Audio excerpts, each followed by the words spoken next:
బాలీవుడ్ నటుడు సైఫ్ అలీ ఖాన్ పై దాడికి పాల్పడ్డ ప్రధాన నిందితుడిని పోలీసులు అరెస్ట్ చేసిన విషయం తెలిసిందే. ఇతను బంగ్లాదేశ్కు చెందిన 30 ఏళ్ల మహమ్మద్ షరీఫుల్ ఇస్లాం షహజాద్గా గుర్తించారు. నిందితుడికి సంబంధించి కీలక విషయాలు వెల్లడయ్యాయి.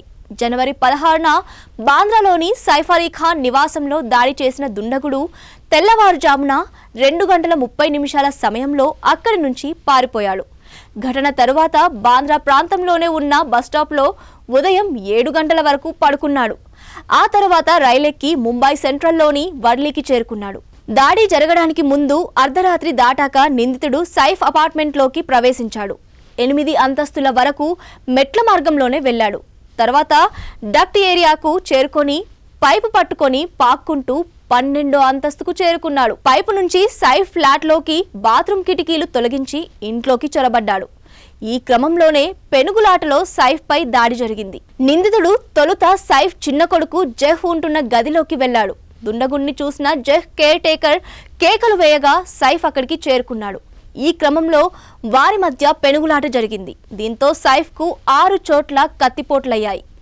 దీంతో హుటాహుటిన కుటుంబ సభ్యులు లీలావతి హాస్పిటల్కి ఆటోలో తరలించారు. నిందితుడు అక్రమంగా భారత్లో ప్రవేశించాడని, ఇండియా వచ్చాక విజయ్ దాస్గా పేరు మార్చుకున్నట్లు పోలీసులు తెలిపారు. బాలీవుడ్ నటుడు సైఫ్ పై దాడి ఘటనకు ముందు నిందితుడు మహమ్మద్ షరీఫుల్ ఇస్లాం షహజాద్ తొలుత సైఫ్ చిన్న కొడుకు జహ్ ఉంటున్న గదిలోకి ప్రవేశించాడు. ఇంతలో దుండగుడిని చూసిన జహ్ కేర్ టేకర్ గట్టిగా అరవడంతో ఆమెను చంపేస్తానని బెదిరించాడు. ₹1 కోటి ఇస్తే వదిలేస్తానని బేరమాడాడు. ఇంతలో ఆ శబ్దాలు విన్న సైఫ్ వెంటనే అక్కడికి చేరుకుని దుండగుడిపై పడ్డాడు.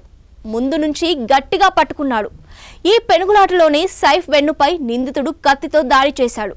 ఈ క్రమంలో సైఫ్ వెన్నులో కత్తి విరిగిపోయింది.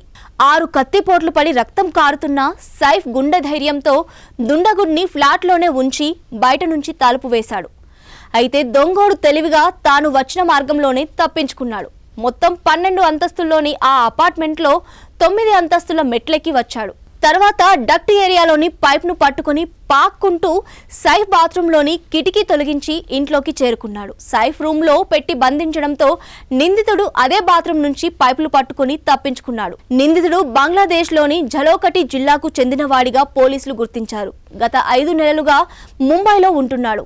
హౌస్ కీపింగ్ వంటి చిన్న పనులు చేసుకునేవాడు. షహజాద్ పై భారతీయ న్యాయ సంహితలోని హత్యాయత్నంతో కూడిన దోపిడీకి సంబంధించి సెక్షన్ 311, సెక్షన్ 331, ఇంటిపై దాడి, పాస్పోర్ట్ చట్టంలోని ఇతర సెక్షన్ల కింద కేసులు నమోదు చేశారు. అంతేకాకుండా భారత్లోకి అక్రమంగా ప్రవేశించడంపై లోతుగా విచారణ చేపట్టినట్లు పోలీసులు తెలిపారు.